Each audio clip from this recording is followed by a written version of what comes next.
Saudi আরবের রাজধানী রিয়াদে অবস্থিত যুক্তরাষ্ট্রের দূতাবাসে ড্রোন হামলার ঘটনায় নিজেদের যেকোনো ধরনের সম্পৃক্ততা অস্বীকার করেছে ইরানের Islamic revolutionary guard corps IRGC.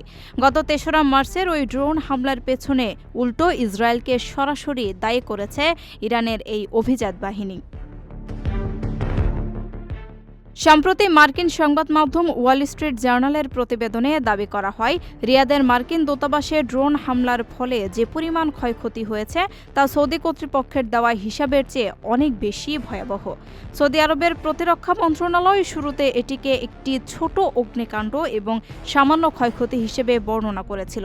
তবে মার্কিন সংবাদ মাধ্যমটির দাবি, হামলায় সৃষ্ট আগুন সেখানে টানা কয়েক ঘণ্টা ধরে জ্বলছিল এবং দূতাবাসের ব্যাপক মাত্রায় ধ্বংসসাধন হয়েছে।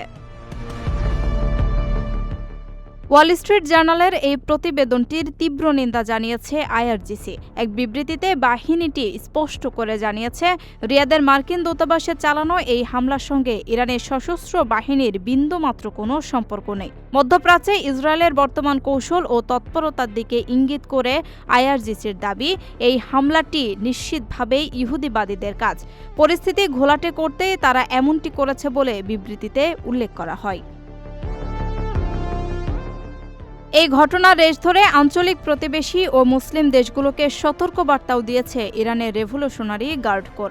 মধ্যপ্রাচ্যে ইহুদিবাদী শাসক গোষ্ঠীর নানা চক্রান্ত সম্পর্কে সবাইকে সজাগ থাকার আহ্বান জানিয়ে বিবৃতিতে আরও স্পষ্ট করে বলা হয়, এই অঞ্চলে অস্থিতিশীলতা তৈরি ও ধ্বংসযজ্ঞ চালানোর যে অপচেষ্টা আমেরিকা জায়নিস্ট চক্র চালিয়েছে তার বিরুদ্ধে সব দেশেরই এখন সর্বোচ্চ সতর্ক থাকা অপরিহার্য। আপনার স্বপ্নগুলো আকাশ ছুবে প্রবাসীর হেলিকপ্টারের মাধ্যমে। বিয়ে, জন্মদিন অথবা যে কোনো বিশেষ প্রয়োজনে হেলিকপ্টার ভাড়া করতে যোগাযোগ করুন স্ক্রিনে দেয়া নাম্বারে। প্রবাসীর হেলিকপ্টার, নিরাপদ ও সাশ্রয়ী বাহনের বিশ্বস্ত নাম।